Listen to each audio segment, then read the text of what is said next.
अंजुमन इस्लामिया नीली भलेस के सदर रियाज अहमद जरगर जी, इनसे हम जानेंगे कि किन किन फैसलों पे आज नजर हमारी ईद होगी।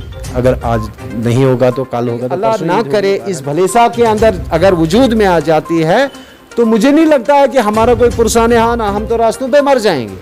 सोशल डिस्टेंसिंग का ख्याल रखें, एहतियात करें। बहुत बड़े बड़े जवान इस वक्त मर रहे हैं। सिचुएशन ख़राब सिचुएशन पर इस्लाम का क्या तकाजा है, क्या करें इस वक्त के मुसलमान जो आने वाले? देखिए, जो इस तरह की बातें करते हैं कि ये सरासर जहालत है और गुमराही है, मैं ये कहता हूँ।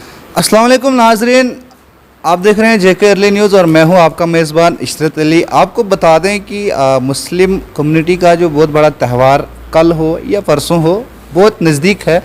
और इसी के मुताबिक इस वक्त मैं जामा मस्जिद चंगा भलेसा में मौजूद हूं, जहां पर अंजुमन इस्लामिया ने आज इजलास मुनक्कद किया और कुछ चंद अहम फैसले जो हैं वो लिए गए हैं। इस वक्त बात करने के लिए हमारे साथ मौजूद हैं सदर अंजुमन इस्लामिया नीली भलेस के सदर रियाज अहमद जरगर जी। इनसे हम जानेंगे कि किन किन फैसलों पे आज नज़रसानी की गई। सर, स्वागत है आपका। शुक्रिया। मैं आपका शुक्रिया अदा करना चाहूँगा। यहाँ अंजुमन इस्लामिया का इजलास जो था, इसकी गर्ज़ व गायद सिर्फ इतनी थी कि जो आने वाला हमारा त्यौहार है, हमारी ईद जो है, ईद उल फितर जो आगे आ रही है माह रमज़ान के बाद, शायद अगर आज चांद नज़र आया तो कल हमारी ईद होगी। अगर आज नहीं होगा तो कल होगा, तो परसों ईद होगी। बहरहाल इस पे ये जो कोविड-19 है पूरे मुल्क के अंदर महामारी चल रही है और साथ साथ में हमारे इलाके के अंदर भी, इस भलेसा के अंदर भी यहाँ बहुत सारे कोविड पॉजिटिव जो केसेस निकले हैं। तो इस सिलसिला में हमारी जो ईद नमाज यहाँ होती थी, तो गालिबन 15-20 हज़ार लोग यहाँ जमा होते थे ईदगाह के अंदर नमाज अदा करने के लिए। तो इस कोविड के हालात को मद्देनज़र रखते हुए हमने ये फ़ैसला यहाँ लिया कि जितने भी हमारे इलाका जात हैं, हमारे जो नीली इलाका के अंदर जितना भी मसाजिद हैं, गालिबन यहाँ 80 के करीब, 80 से ऊपर ही हमारी मसाजिद हैं। तो हमने ये फ़ैसला लिया कि अपनी अपनी मसाजिद में लोग जाके वो भी वहाँ भी सोशल डिस्टेंसिंग का ख्याल रखते हुए ईद की नमाज। इसके अलावा ये जो हम और भी अपील हमने लोगों से यहाँ करी। हमने यहाँ फ़ैसले में बहुत सारी बातों पे बहस मुबासा यहाँ चला, लेकिन हमने इलाके में देखा, हमारे पास हेल्थ सेक्टर में अगर देखा जाए, अगर यहाँ ये बीमारी पैदा हो जाती है इस इलाका भलेस के अंदर, आपके पास अस्पताल नहीं है कहीं। अगर अस्पताल वो छोटे मोटे कुछ सेंटर्स हमारे हैं, लेकिन आपके पास वहाँ डॉक्टर्स नहीं है, आपके पास पैरामेडिकल स्टाफ नहीं है, आपके पास कोई टेस्टिंग का इंतज़ाम नहीं है, आपके पास अगर आपको कोई भी, आपके पास कोई मशीनरी नहीं है, मतलब आप एक्सरे ले लो, अल्ट्रासाउंड ले लो, सिटी स्कैन ले, कोई भी चीज़ आपके पास यहाँ मैसर नहीं है इस पूरी सब डिवीज़न के अंदर। तो इन चीज़ों का मद्देनज़र रखते हुए लोगों को हमने ये बताना मुनासिब समझा, और समझते भी हैं लोग, और समझना भी चाहिए कि अगर इस इलाके के अंदर ये बीमारी फैल जाती है, जैसे हम टीवी पे, सोशल मीडिया पे, आप दिल्ली की बात करें, जम्मू की बात करें, महाराष्ट्र की बात करें, मुल्क के दूसरे, बम्बई की दूसरे हिस्सों की बात करें, जो हालात हैं इस वक्त, ऑक्सीजन के बगैर लोग मर रहे हैं, ऑक्सीजन के लिए लोग तरस रहे हैं। तो अगर ये बीमारी अल्लाह ना करे इस भलेसा के अंदर अगर वजूद में आ जाती है, तो मुझे नहीं लगता है कि हमारा कोई पुरसान हान, हम तो रास्तों पे मर जाएंगे। तो इसलिए हमें एहतियाती तदाबीर खुद करनी है। लोगों से ये गुजारिश करते हैं, हम अपील करते हैं, इस बीमारी को मामूली ना समझा जाए और ना इसको लाइटली लें। सोशल डिस्टेंसिंग का ख्याल रखें, एहतियात करें। बहुत बड़े बड़े जवान इस वक्त मर रहे हैं। पहले तो पिछले जो पहला फेज़ था, इसमें तो बुजुर्गों को अटैक होता था 50 साल से ऊपर की उम्र का, लेकिन अब की बार जो अभी जो आया है, ये 35, 40, 25 साल के जवान इस वक्त मारे जा रहे हैं, 30 साल के नौजवान मर रहे हैं। और अभी सुनने में आया जो आने वाला तीसरा फेज़ इसका है, वो तो छोटे बच्चों पे असर करने वाला है। लिहाजा इन चीज़ों को हम अपील करेंगे एक बार फिर बोले इलाका के लोगों को, इलाका भलेसा के लोगों को, कि इस का एहतियात करें। अपने बच्चों को घरों से, देखो अगर घरों से बाहर मार्केट में बच्चों को भेजना ही है, तो फिर ये गवर्नमेंट ये स्कूल, कॉलेजेस वगैरह, ये यूनिवर्सिटीज़ बंद क्यों करती? इसलिए क्योंकि ये बाहर नहीं, अपने कोशिश करें तन्हाई में रहें, अपने घरों के अंदर भी सोशल डिस्टेंस का ख्याल रखें। इस सिलसिले में हमारा इजलास था, और ईद की नमाज इंशाल्लाह कल अपने अपने इलाकों के अंदर लोग पढ़ेंगे। हमने यहाँ पिछले जुमा पे जो मरकज़ी जामिया हमारी है चंगा भलेसा में, तो इस पर एक ऐलान किया था हमने 9 बजे का, ईद की नमाज अदा होगी, लेकिन उसको भी हमने आज चेंज किया इस कोविड-19 की वजह से, और क्योंकि उस वक्त ये ख्याल था शायद ये खुला होगा और ईदगाह में हम नमाज पढ़ेंगे, वो चीज़ नहीं है। और आज हमने ये फैसला भी चेंज किया है और 8 बजे मरकज़ी ईदगाह में नमाज होगी सुबह 8 बजे। और इलाका के लोगों से जितने भी मसाजिद हैं उनसे अपील है कि 8 से पहले हर मसाजिद में नमाज अदा करें। मैं एक चीज़ और बताता चलूं कि कई सारे लोगों से जब हमारी भी बात होती रहती है तो कुछ लोगों को जो है मजाक लगता है और कहते हैं कि जो होगा देखा जाएगा, अल्लाह सब करने वाला है। तो इसी सिलसिले में मैं बात करना चाहूँगा, हमारे साथ इस वक्त मौजूद है यहाँ पर मौलाना मोहम्मद इरफान नदवी साहब।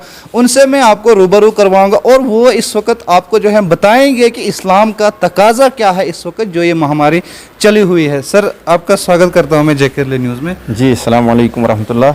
आप हमें बताइए, जिस तरह से मुस्लिम समाज को अगर मैं लेकर चलूँ, आज जो त्यौहार भी साथ में आ रहा है, तो कहीं ना कहीं लोगों का यही कहना है कि ये जी इस्लाम में है ही नहीं, ये जायज़ नहीं है, ये है, ये फ्रॉड है। ये तो इस वक्त जो है सिचुएशन, ख़राब सिचुएशन पर इस्लाम का क्या तकाजा है, क्या करें इस वक्त के मुसलमान जो आने वाले? देखिए, जो इस तरह की बातें करते हैं कि ये सरासर जहालत है और गुमराही है, मैं ये कहता हूँ। हुजूर अकरम सल्लल्लाहु अलैहि वसल्लम हमारे लिए बेहतरीन आइडिया है, नमूना है। आपने हमको पूरी ज़िंदगी की रहनुमाई फरमाई है। और इस तरह की वबाएँ, बीमारियाँ पहले कदीम ज़माने में भी हुई हैं, ये उस वक्त बहुत ज़्यादा लोग मुतासिर हुए, जिसकी वजह से क्योंकि आज थोड़ा सा कुछ दवाइयाँ हैं और इलाजात वगैरह बहुत सारी चीज़ें हैं, उसके बावजूद भी बहुत सारे लोग मुतासिर हो रहे हैं।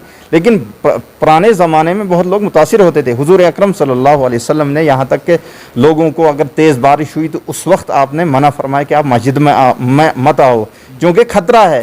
तो उस वक्त जब मना फरमाया तो उसके अलावा भी बहुत सारी जब बीमारियाँ हुई, आपके पास एक मौके पर एक कबीला आया, तो उस कबीले में एक शख्स मरीज़ था जिसको कोढ़ की बीमारी थी।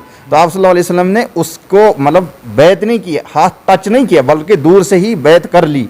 तो इस तरह से, और जिस तरह से हम आज मास्क पहनते हैं, तो शरीयत ने 1400 साल पहले हमको ये बताया है कि आप सल्लल्लाहु अलैहि वसल्लम ने ये हुक्म दिया कि जब आपको छींक आए तो कम से कम आप हाथ रखें, बायां हाथ, ताकि उसकी छींटें दूसरे को न पड़े। छींक हाथ ना रखें आप तो कोई कपड़ा रखें और अल्हम्दुलिल्लाह कहें, क्योंकि सांस इंसान की जब छींक आती है तो 2 मिनट के लिए इंसान मर जाता है। तो अल्हम्दुलिल्लाह हम इसलिए अल्लाह का शुक्र अदा कर दें कि अल्लाह ने हमको मरने के बाद फिर दोबारा ज़िंदा किया।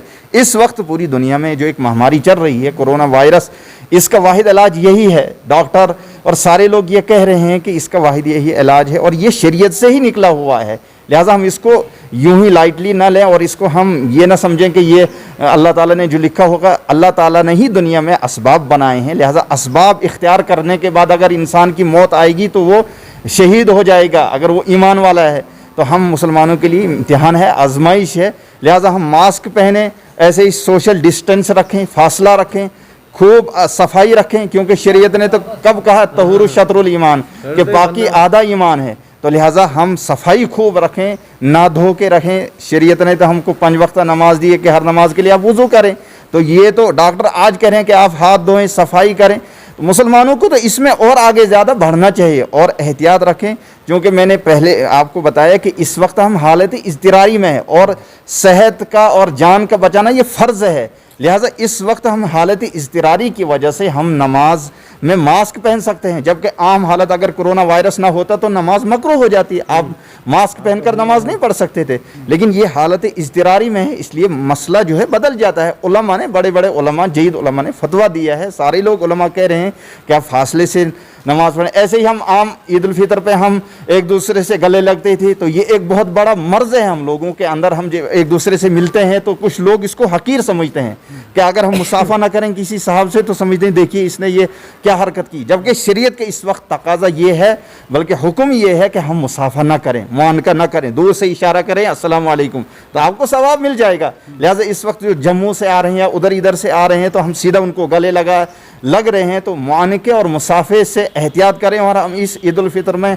इसको हम बड़ी सादगी के साथ मनाएं। और ये यौमुल जज़ा बदले का दिन होता है। अल्लाह ताला से हम दुआ करें कि ए अल्लाह इस बीमारी को ख़त्म फरमा। और पूरी दुनिया की इंसानियत इस वक्त इससे मुतासिर हो रही है। अल्लाह ताला से हम सारे लोग खुसूसन हर मस्जिद में जहाँ भी ये नमाज हो और फासले रखें, डिस्टेंस रखें और सादगी के साथ ये नमाज अदा करें और अपने अपने साथ अपना मुसल्ला लाएं, सैनिटाइज़र साथ में रखें। लिहाजा मैं इन्हीं बातों से आप हजरात से रुखसत होता हूँ। तमाम आइम्मा हजरात से और उलमा हजरात से गुजारिश है कि इस ईद उल फितर पर खुसूसन सारे हजरात दुआ करें कि ये बीमारी ख़त्म हो जाए। अल्लाह ताला हम सब को इस बीमारी से हिफाजत फरमाए। तो नाजरीन, आपने सुना कि किस तरह से जो है हमारे साथ जो बात कर रहे थे मौलाना इरफान साहब। तो इस वक्त इमाम जामा मस्जिद जो है हमारे साथ बात करने के लिए मौजूद हैं। आइए इनसे भी जानते हैं कि क्या कुछ कहेंगे सर इस पर। औज़ु बिल्लाहि मिनश शैतानिर रजीम, बिस्मिल्लाहिर रहमानिर रहीम, नहमदुहु व नुसल्ली अला रसूलिहिल करीम।